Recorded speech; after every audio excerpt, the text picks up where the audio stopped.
घूंघट वाली बात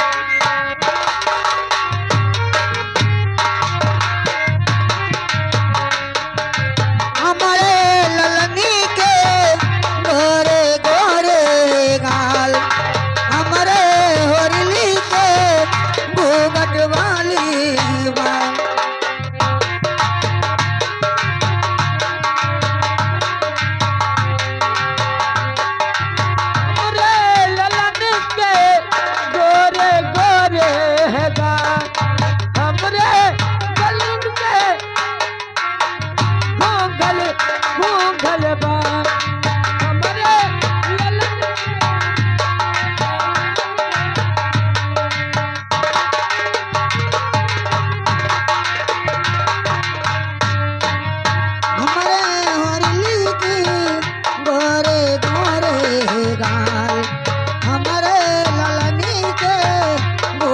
बाल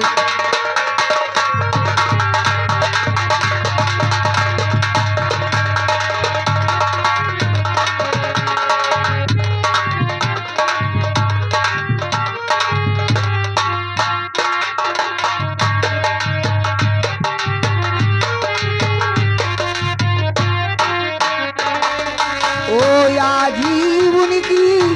महलों की रानी आजीव उनकी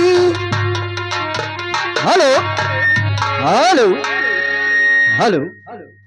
और ये 20 रुपया प्रश्न कलम इनाम आया है हमारे पार्टी धन्यवाद देते हैं चालू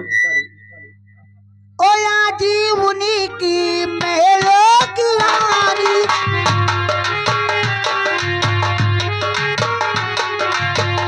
आजीव उनकी महलों की रानी बाबा है सुबेदार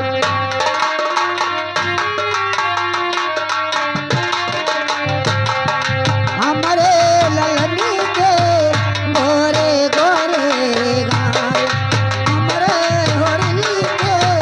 घूंघट वाले बाल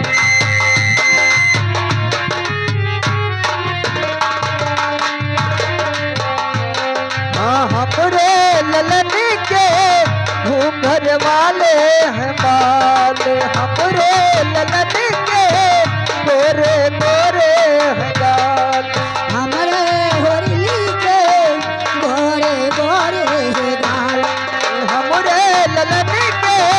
घूंघट वाले हैं बाल हमरे ललन के काले काले हैं बाल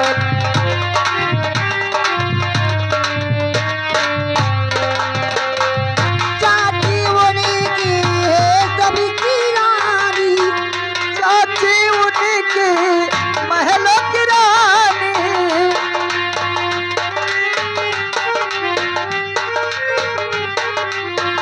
चाची उनकी महलों की रानी हाँ चाची उनकी महलों की रानी चाचा है थानेदार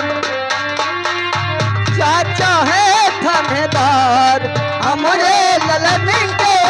गोरे गोरे हैं गाल हमरे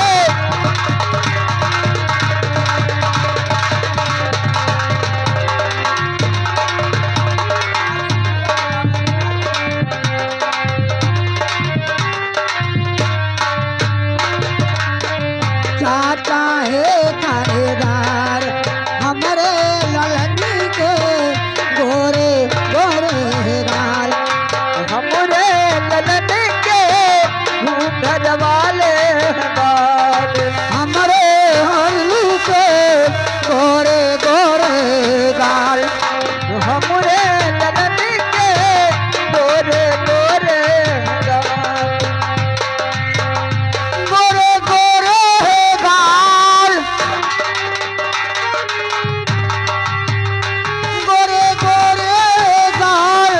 हमारे ललनी के वो भटवाले बाल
और ये आगे लड़कावा के फूफा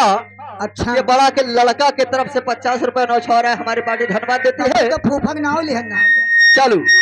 फूफा है मजेदार हारमोनियम मास्टर फूफा है मजेदार हमारे ललनी के गोरे गोरे गाल हमरे ललन के गोरे गोरे हैं गाल।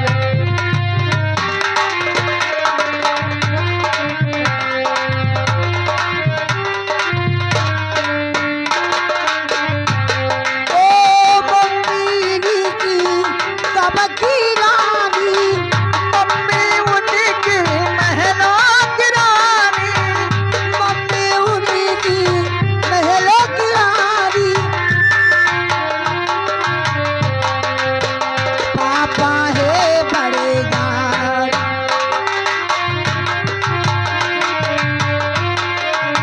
ओ पापा है मजेदार हमरे ललन के गोरे गोरे गाल। हमरे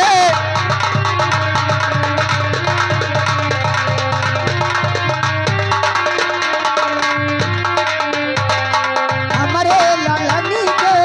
घूंघट वाले बाल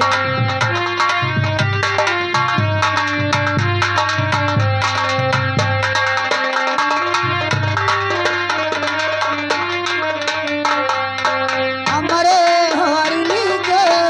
गोरे गोरे गाल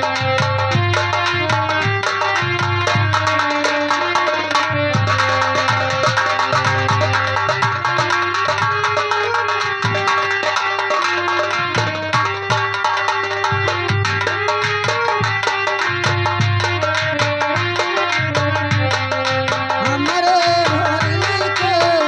गोरे गोरे गाल ये हमरे ललन के गोरे गोरे गाल। हमरे ललन के गोरे गोरे गाल।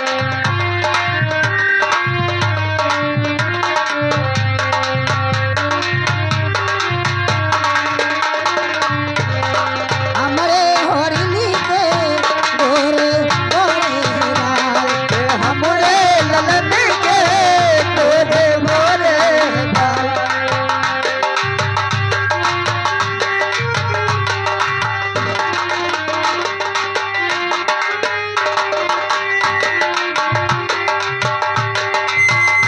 गोरे गोरे हेलो। गाल हेलो हेलो ए जी